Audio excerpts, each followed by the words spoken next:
श्रोते हो, तत्व ते परमतत्वाची सफर, आयुष्य व वायूचा संबंध, विज्ञानाची मर्यादा आणि धर्तीवरील परिवर्तन या शृंखलेतील भाग 1 आज आपण ऐकणार आहोत, ज्याचे शीर्षक आहे आत्म्याची यात्रा, फरिश्ता, देवता आणि मनुष्य.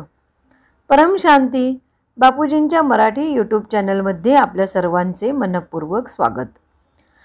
आत्म्याचा ऊर्ध्वगतीतून अधोगतीकडे प्रवास कसा होत गेला यावर बेहदचे बापूजी आणि अनंतभैया यांच्यामधील प्रश्नोत्तर संवाद. अनंतभैया बापूजींना परमशांती म्हणत अभिवादन करतात आणि प्रश्न विचारतात. बापूजी, आज तुम्ही आम्हाला मनुष्य आत्म्याचा तत्वाकडून परमतत्वापर्यंतचा प्रवास समजावून सांगावा. हा तत्वाकडून परमतत्वापर्यंतचा प्रवास कसा घडला? हल्लीच्या काळात लोकांना फक्त 5 तत्वांबद्दल माहिती आहे आणि परमतत्वाबद्दल नाही, तर तुम्ही त्यातील फरक देखील समजावून सांगावा आणि परमतत्वाच्या खोलात जाऊन सांगावे की परमतत्वाची दुनिया कशी असते. याला उत्तर देताना बापूजी म्हणतात, बघा, जे तत्वांचे जग आहे आणि परमतत्वांचे जग आहे यात मुख्य फरक काय? जी 5 तत्वांची दुनिया आहे तो मृत्यूलोक आहे, म्हणून मृत्यूलोकात मनुष्य राहतात आणि मृत्यूलोकांची जी दुनिया आहे ती आपण या डोळ्यांनी बघतो. या डोळ्यांनी जे दिसते तो मृत्यूलोक आहे, ती तत्वांची दुनिया आहे, स्थूल दुनिया आहे. जल आणि अग्नी, जल आणि माती हे स्थूल तत्व आहेत, तर आकाश, वायू आणि अग्नी हे सूक्ष्म तत्व आहेत आणि याही पलीकडे परमतत्वांची दुनिया असते. परमतत्व म्हणजे जसे आकाश आहे, परंतु ते परम आकाश अतिशय वेगळे असते. अनंतभैया म्हणतात, तर आकाश आणि परम आकाश म्हणजे काय? बापूजी म्हणतात, मी तुम्हाला एक उदाहरण देतो. जसे अणू आणि परमाणूमधील फरक शास्त्रज्ञांनी सांगितला आहे ना, तसा अणू एक हायड्रोजनचा आहे. तर पहिले अणुबॉम्ब बनविला, परंतु नंतर त्यावर हायड्रोजनला त्यांनी परिशुद्ध करून प्रोसेसमध्ये आणले आणि अणूला त्यांनी परम अणू बनविले. हायड्रोजनमधील प्रोटॉनला फ्यूज केले आणि त्याचे परमाणू बॉम्ब बनले. काय बनले? परमाणू. परम अणू म्हणजेच परमतत्व. परंतु बापूजी, त्यांनी ही तर भौतिक प्रक्रिया केली ना, त्यावर काहीतरी प्रक्रिया केली तेव्हाच अणूचा परमाणू बनला. परंतु आपले हे जे 5 तत्वांचे शरीर आहे त्यावर एखादी प्रक्रिया करता येईल असा शास्त्रज्ञांनी शोध लावलेला नाही की हे शरीरसुद्धा परमतत्वात बदलता येईल. बापूजी म्हणतात, परंतु परमतत्वांची दुनिया तर खूप दूर आहे ना.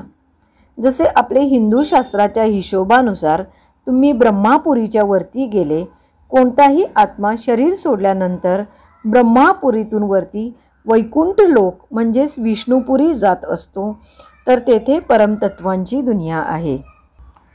तेथे परम आकाश, परम वायू, परम अग्नी आहे. पहिले भगवानने जे ब्रह्मांड बनविले होते ती परमतत्वांची दुनिया बनवली होती. परंतु फरिश्ते कोठे राहतात? तर ते परमतत्वांच्या दुनियेत राहतात. तो अमरलोक आहे. परमतत्वांची दुनिया या चर्मचक्षूंनी तुम्ही कल्पना करू शकत नाही. जसे आज तुम्ही आकाश होऊ शकता, परंतु आकाशात तर ढग दिसतात. ते ढग देखील वायुतत्वांचे बनलेले आहेत. सूर्याचे रिफ्लेक्शन होऊन ते आकाश तुम्हाला दिसत असते, परंतु ते खरे आकाश नाही. आकाश म्हणजे पोकळी. तर आकाश कशाने बनलेले आहे? आकाशाला तत्व म्हणतात ना, परंतु ती तर एक पोकळी आहे, अवकाश आहे. त्यात कोणतेही तत्व नाही, परंतु त्यातूनच सर्व तत्वे निर्माण होतात. जसे परम आकाशातून परम वायू निघाला, परम वायूतून परम अग्नी निघाला, अशी ही पहिली परमतत्वांची दुनिया होती. तेथे परम सुख होते. हाच तो अमरलोक. येथे फरिश्ते राहतात. हे फरिश्ते हळूहळू 3 तत्वात आले. 3 तत्वात येऊन देवता बनले. काय बनले गेले? तर 3 तत्वातील देवता. नंतर हळूहळू करत हे 3 तत्वातील देवता 5 तत्वातील मनुष्य बनले गेले. हे तत्वांचे परमतत्वांचे ज्ञान समजणे साधारण आत्म्यासाठी मनुष्य आत्म्यासाठी खूप कठीण आहे. कारण की तुम्ही कल्पना देखील करू शकणार नाही आकाश आणि परम आकाशात काय फरक आहे, वायू आणि परम वायूमध्ये काय फरक आहे, तसेच अग्नी आणि परम अग्नीत काय फरक आहे. जसे आपण एक कॉमन सेन्सची गोष्ट करतो की अग्नी आहेत, जो लाकडे जाळून अग्नी तयार होतो तो देखील अग्नी आहे. आज ट्यूबलाईटमधून प्रकाश निघतो, मर्क्युरी लाईटचा प्रकाश असतो, तो देखील अग्नी आहे. सूर्याची रोशनी देखील अग्नीच आहे ना. अनंत भैया म्हणतात ते वापर करण्यासाठी वेगवेगळ्या प्रकारचे अग्नी आहेत. बापूजी म्हणतात वापरण्यासाठी जसे हायड्रोजनला फ्युजन केले तो अग्नी असतो ना, त्या अग्नीची क्वालिटी किती असते, क्वालिटीत काय फरक आहे, अग्नितत्वाच्या क्वालिटीत किती फरक असतो. जसे वायुतत्व आहे ते वायुतत्व देखील किती प्रकारचे आहेत. अनंत भैया म्हणतात त्यात फरक आहे. त्या तत्वांच्या प्रकारात 108 तत्व म्हणजेच घटक आहेत. बापूजी म्हणतात वायुतत्वात 108 प्रकारचे वायुतत्व आहेत. अशा प्रकारे आकाशतत्व काय आहे, जे दिसते ते आकाशतत्व आहे. तर ते आकाशतत्व आपल्याला समजून घ्यावे लागेल की ते कसे बनले. आकाशतत्व म्हणजेच स्पेस, अवकाश, जागा. जेव्हा हे ब्रह्मांड निर्माण झाले तेव्हा सर्वात पहिले स्पेस म्हणजेच अवकाश बनले असेल ना. तर ही स्पेस कशी बनली, या स्पेसच्या आधारावर नंतर वेळ बनली. अनंत भैया म्हणतात बघा ही गोष्ट तर सत्य आहे की जे दिसत असते ते पहिले कोणीतरी बनवले आहेच. या सत्याला कोणीही नाकारू शकत नाहीत. हे आता कधीतरी झाले, हे सर्व झाले हे शक्य नाही. तर खरी गोष्ट ही आहे की त्या वेळेत आणि आत्ताच्या वेळेत अंतर का निर्माण झाले, परिवर्तन का झाले, म्हणजे प्रत्येकाला आपण कोणालाही ही माहिती नाही. कोणाला विचारले तर ते सांगतील की नाही आमच्या काळात तर असे होते, आजच्या काळात ते तसे नाही. दुनिया बदलली आहे, सर्व काही बदलत असते. तर काय तत्वात देखील एवढा बदल होतो का. बापूजी म्हणतात बघा कोणीही जसे एक आत्मा असतो तेव्हा त्या आत्म्याचा जन्म होता तेव्हा तो सत्वप्रधान असतो. आत्म्याचे 3 गुण आहेत, सत्व, रज आणि तमोगुण. जेव्हा या ब्रह्मांडाचा स्वामी शिवाने ब्रह्माद्वारे संकल्पाद्वारे सृष्टी बनवून घेतली तेव्हा जो आत्मा होता तो फरिश्त्याचा आत्मा सत्वप्रधान होता. सत्वप्रधान आत्मा म्हणजेच फरिश्ता. तो आत्मा परम प्रकाशाचा होता आणि त्याचे शरीर परमतत्वाचे होते. तर सर्वात पहिले परमतत्वात विचार करत गेले आणि परम आकाश बनले आणि नंतर परम आकाशातून जास्त विचार केल्याने परम वायू बनला. परम वायूत देखील हळूहळू खूप संकल्प करू लागल्याने परम अग्नी बनला. ती परमतत्वांची दुनिया, फरिश्त्यांची दुनिया होती. सर्वात प्रथम कोणतेही सृजनच होत असते. कोणत्याही दुनियेचे सृजन होते, मग ते ब्रह्मांड असो, गॅलेक्सी असो की युनिवर्स. पहिले जी दुनिया बसत असते ती सत्वप्रधान आणि सत्वगुणीच असते. बापूजी पुढे म्हणतात ही प्रकृती देखील 5 तत्वांची बनण्यापूर्वी परमतत्वांची असते. म्हणून कोणतेही पहिले सृजन हे परमतत्वाचेच होत असते आणि नंतर पुन्हा सृजन केल्याने पुन्हा एनर्जी वाया जात असते. संकल्पाद्वारे सृष्टी बनवित गेले आणि आत्मा हळूहळू करत सत्वगुणामधून रजोगुणी आणि रजोगुणामधून देखील तमोगुणात येतो.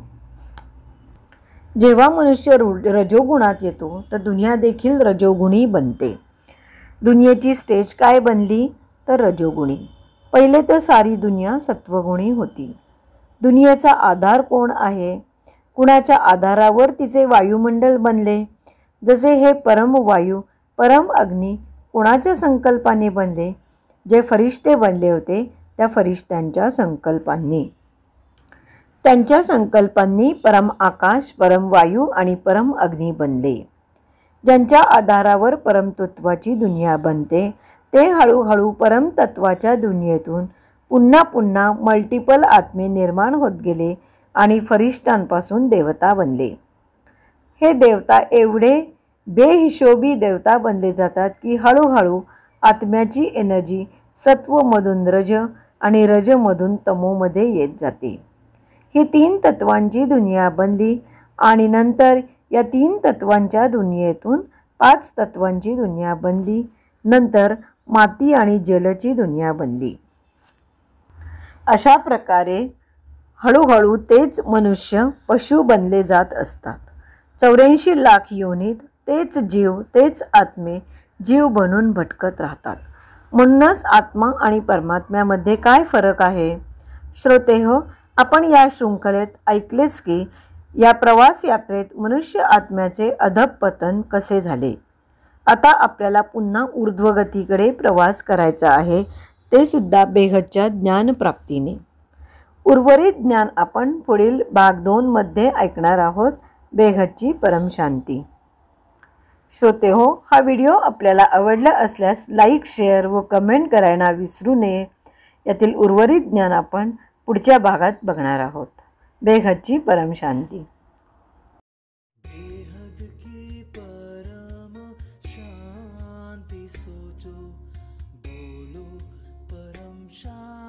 Join us daily for our morning live meditation, Monday to Saturday, 5:30 to 6:30 a.m. Join us daily for live meditation, 10 p.m. to 11 p.m. on YouTube Live. Subscribe now. Website www.paramshanti.org. Email us anand@paramshanti.org. Like, share, subscribe. Join today. बेहद की